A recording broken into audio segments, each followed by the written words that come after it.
Hey again, everyone. I'm Logan Smith, and I have autistic spectrum disorder, but you already knew that. Today I'll be talking about something a little different. Like, about 2 days ago, it was Avatar: The Last Airbender. And now I'll be talking about the Netflix original Daredevil. Because that seemed like a good topic. Also, if this video is about 2 days late, that's probably because I got a little sidetracked. As you can tell, the background's a little different. I'm at Mom's house, by the way. Like, my apartment is cool and everything, but I wanted to spend time with my parents yesterday, so I went over there. But today we'll be talking about the rough season-by-season breakdown of Daredevil, which could take 20 minutes. I don't really know. It's going to be about as long a talk as when we talked about Last Airbender. If it's any shorter, I'll just change the title when I go into YouTube to edit it. But today we'll be talking about the Daredevil original show, which has a pretty good theme song. Like, it sends chills up my spine every time. One time a friend of mine, whose name shall remain anonymous, actually did a rap song to the Daredevil theme song, and he forgot it. It's not a really good story, but it was pretty cool at the time. And Daredevil is a show about a comic character, so we can't really talk about Daredevil without going into the comics a little bit. In the comics, Daredevil is a superhero. In case you didn't guess, there are some people who probably don't know who Daredevil is. But Daredevil is a comic book character who, his real name's Matt Murdock, and he's blind. Like, his superpower, much like his superpower is something most people would consider a disability. Sort of like what I have, except actually a superpower because his other senses are enhanced. Doesn't really help me in any way other than making me feel less bad about my disability. But anyway, Daredevil is a superhero who is a really good acrobat. He has a club thing called the Billy Club that can turn into nunchucks and other club-related devices. You just Google it. But he's a superhero who dresses like a devil. And this wasn't really invented until the show came out, but he sometimes goes by this cool Dark Knight style moniker, like the Devil of Hell's Kitchen. Pretty cool. But he fights a lot of villains in the comics, like the season 1 villain, the Kingpin, who's a deceptively strong fat dude. In case you didn't know, I actually learned something interesting about sumo wrestlers from Daredevil, because the Kingpin is actually a trained sumo, and it's actually not fat. Like, apparently it's muscle just built up to actual strong size. And I'll get to Kingpin's strength in a minute, but a villain that I wish had appeared in Daredevil Season 1 was Bullseye. He's sort of this guy with a literal target on his head, supposedly the world's greatest marksman. But he has not appeared in the context of the Netflix universe that's been created, so we're just talking about Daredevil and the villains that actually appear in the show. Daredevil was created by comics legend Stan Lee, who's kind of coming under fire, but I'm not touching that with a 10-foot pole.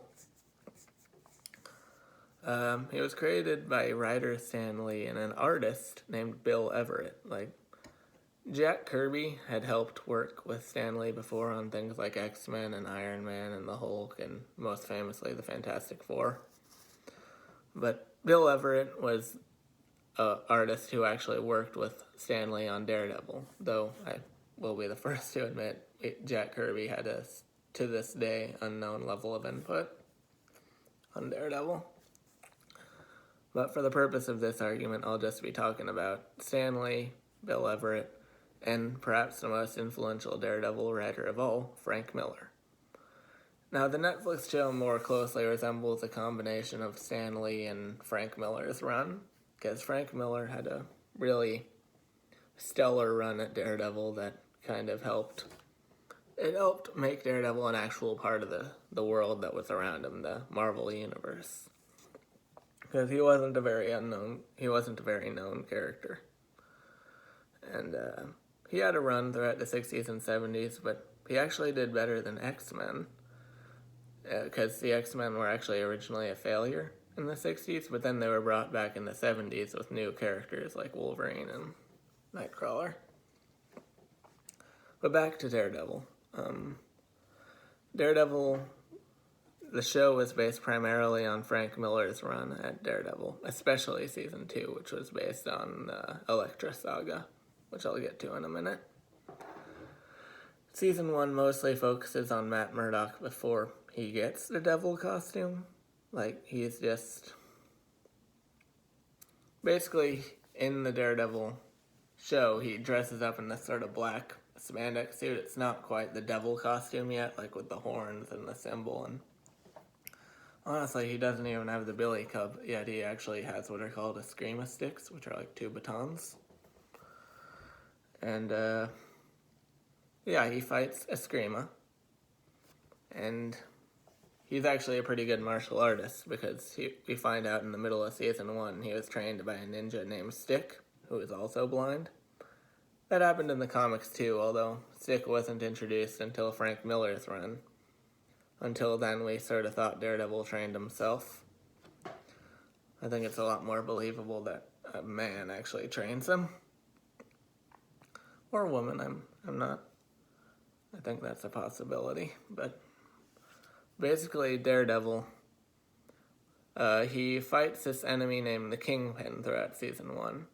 Around the same time, he and his childhood friend, Foggy Nelson... Well, not childhood friend, sorry.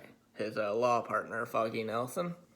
They met in law school, they were friends. This is in the comics too, by the way. And they started a company called Nelson and Murdoch.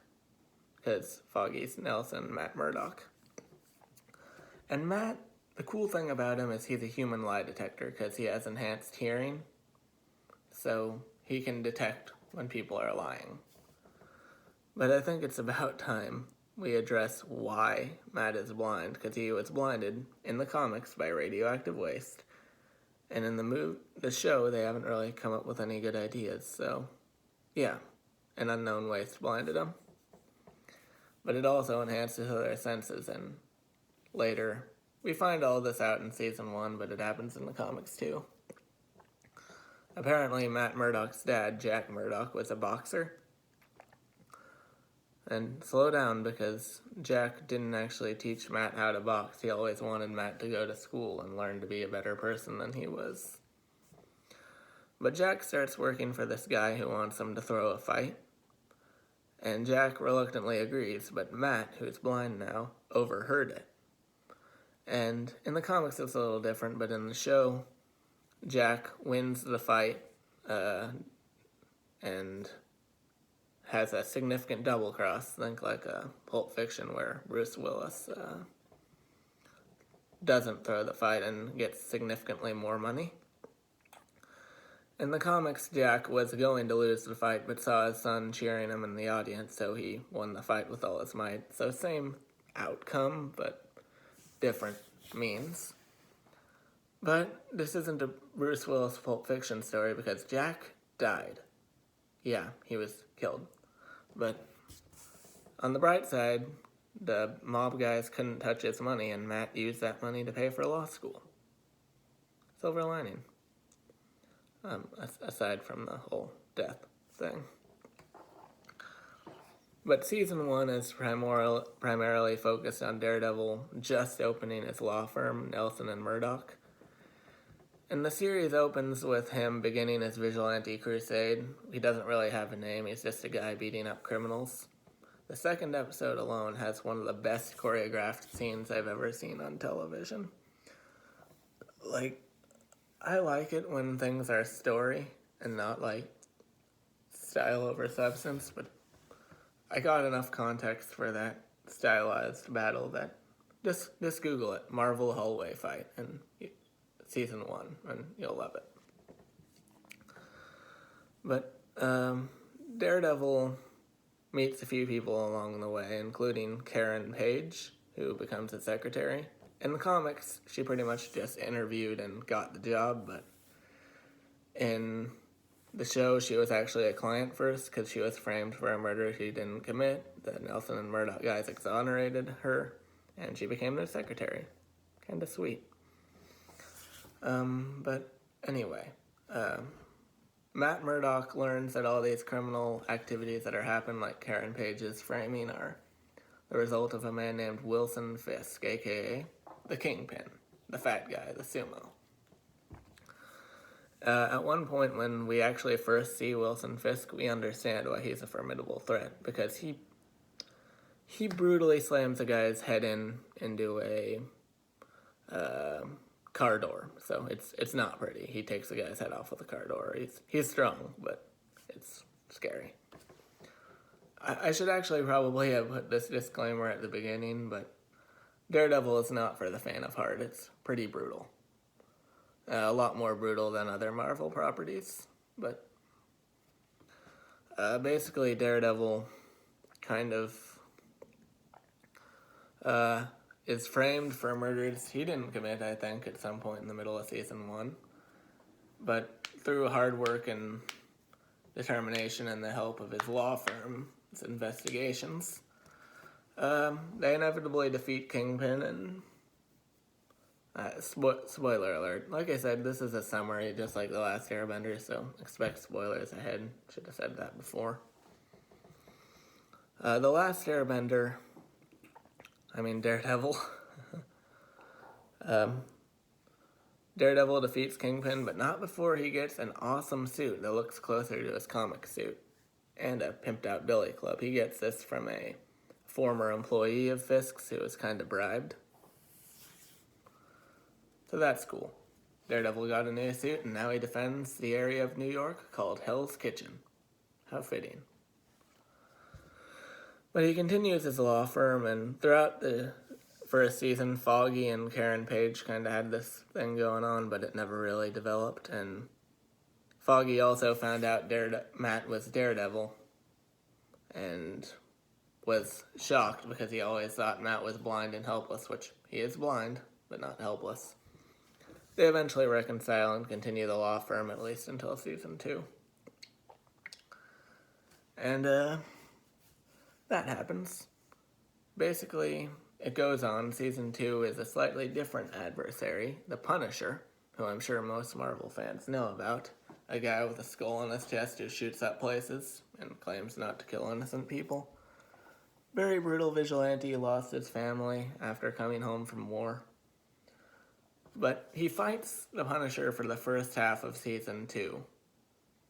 Because he's now the devil of Hell's Kitchen and all that. Officially. But the second half of season 2, he more defends Punisher in court because he was... I'll have to admit, season 2 was not as good as season 1. It was a little bit convoluted. It kind of had too many things going on at once. Some could argue the Defenders show I'll get to a little later had the same flaws, but the other of many things that were going on is Daredevil dealt with an ex-lover from college coming back into his life. Her name's Elektra, and cool name, but she has Psy, and she's a trained assassin. She was also trained by Stick, funnily enough. But she, Stick, and Daredevil pretty much try to fight the Hand, which, for those Ninja Turtles fan out there, the Hand actually inspired the Foot Clan that the Shredder controls. But the Hand is a brutal ninja organization that can raise people from the dead to become soldiers of the Hand. At least in the comics. In the show, they have to use some weird liquid to revive people. And, yeah, Daredevil Season 2 is not as good as Season 1. It was just as well made, but it was a lot easier when there were better villains, and I think Daredevil was also kind of underutilized in Season 2. Like, he had too many things going on at once, and I doubt even he could deal with it. But season 2 does end with his law firm, like, coming apart and him pretty much telling Foggy, "You deserve better." Karen also finds out he's Daredevil, by the way, and obviously this means they can't be together because I call it superhero love story rules. Like, as long as you're a superhero, you can't have a girlfriend. Like, usually how things go, with a few exceptions, like Superman, who was married to Lois Lane in the comics. But anyway, that was my summary of Daredevil. If you were wanting a bleed in to the Defenders and Jessica Jones and Luke Cage and all that, I'm not touching Iron Fist because it's too polarizing of an issue, but all 3 of those series had their own pros and cons, but